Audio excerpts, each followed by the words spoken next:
What's good, y'all? Tasha here. Welcome back to the channel. So in today's video, I actually want to talk about a book. And the book is by Carol S. Dweck. The book is called Mindset, The New Psychology of Success. How we can learn to fulfill our potential in parenting, business, school, and relationships. Of course, I want to talk about the relationships portion of this book. I love psychology. I've always loved psychology.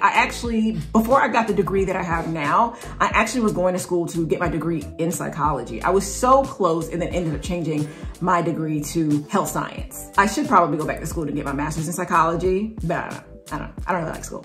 I told my mom I would get a bachelor's degree. I got a bachelor's degree. So I don't know if I'm probably 9 classes away from actually getting my master's degree, and I don't want to do it. So anyway, Carol S. Dweck is I hope I'm saying her last name right, but she's a world-renowned psychologist from Stanford University. And in the book that we're actually talking about today, she talks about the power of the mindset. So in the book, she states, and I'm gonna read, when we see a great marriage relationship, we don't say, these are brilliant relationship makers. We say they're fine people or they have chemistry. Meaning what? Meaning that as a society, we don't understand relationship skills, yet everything is at stake in people's relationship. Mindset adds another dimension. They help us understand even more about why people don't often learn the skills they need to use the skills they have.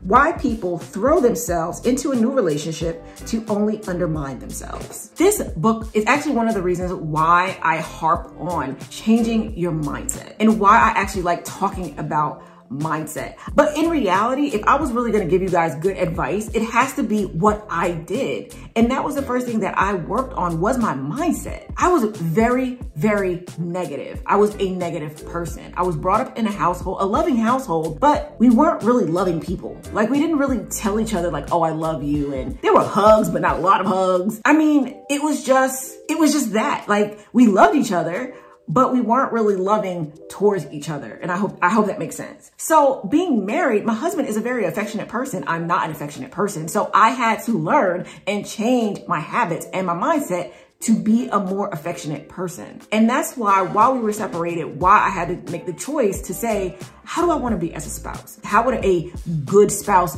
think? How would a good spouse act? And for me, I had to act in a way where I was still trying to be a good spouse, but also still be myself. When we have a fixed mindset, we believe that either us or our spouse cannot change. We all have the capability to change. It's a choice. Making changes is a choice. It doesn't matter how you were raised. It doesn't matter where you are from. It does not matter who you are. You can still change. You just have to want to. We all should work to having a growth mindset.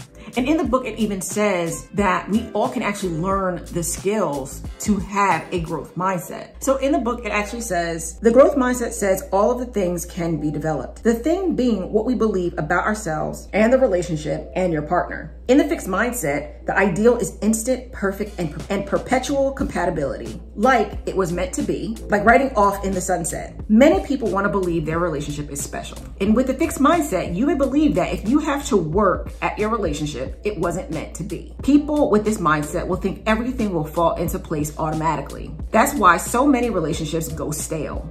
Because people believe that being in love means never having to do anything taxing.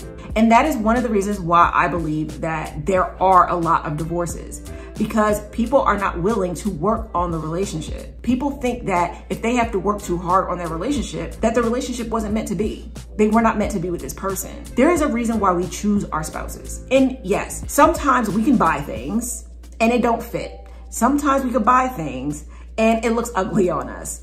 And I get that. And I do believe to a small extent that that could be when we also choose our spouses. That sometimes when we choose our spouses, it's for the wrong reasons. And that's why as time goes on within our relationship, it don't work anymore. Because you either jumped into this relationship or got into this relationship for the wrong reasons. And she also talks about with a fixed mindset. With a fixed mindset, one moment the person is the light of your life, the next your enemy. When something goes wrong in the relationship, it is easy to blame someone else. We find it easy to put the blame on our partner's qualities than our own.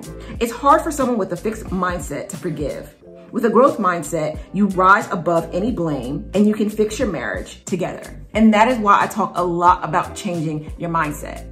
if I did not pick up this book and I did not read this book, there's no telling where I would be in my marriage right now. Honestly, I'd probably be divorced for the second time. And at the end of this chapter, she actually asks a question that I thought was very interesting. So the question is, after rejection, do you feel judged, bitter, and vengeful? Or do you feel hopeful of forgiving, learning, and moving on? So think about that. When you're going through your separation right now, how do you feel? Do you feel like getting back at your spouse? Do you feel like they are now your enemy? Or do you actually feel hopeful? Do you feel like, you know, yeah, it sucks that we're going through what we're going through right now, but I have faith that everything is going to work out. So think of the worst rejection that you've ever had and come from the growth mindset of things. What did you learn from that rejection? Did it teach you something useful that you can use later in relationships? In the book, she also touches on something else.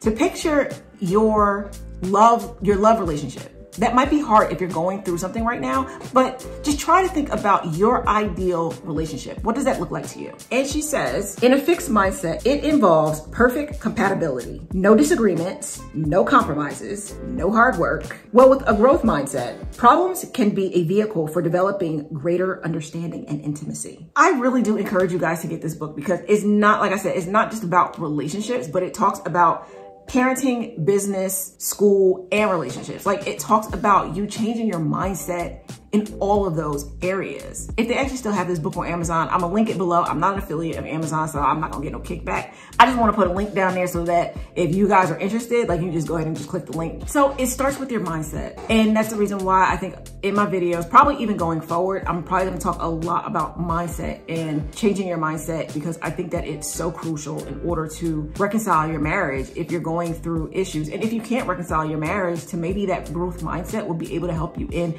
the next relationship. So just remember, guys, love yourself, adore yourself, and always be yourself. And I hope I get to see you guys in my next video.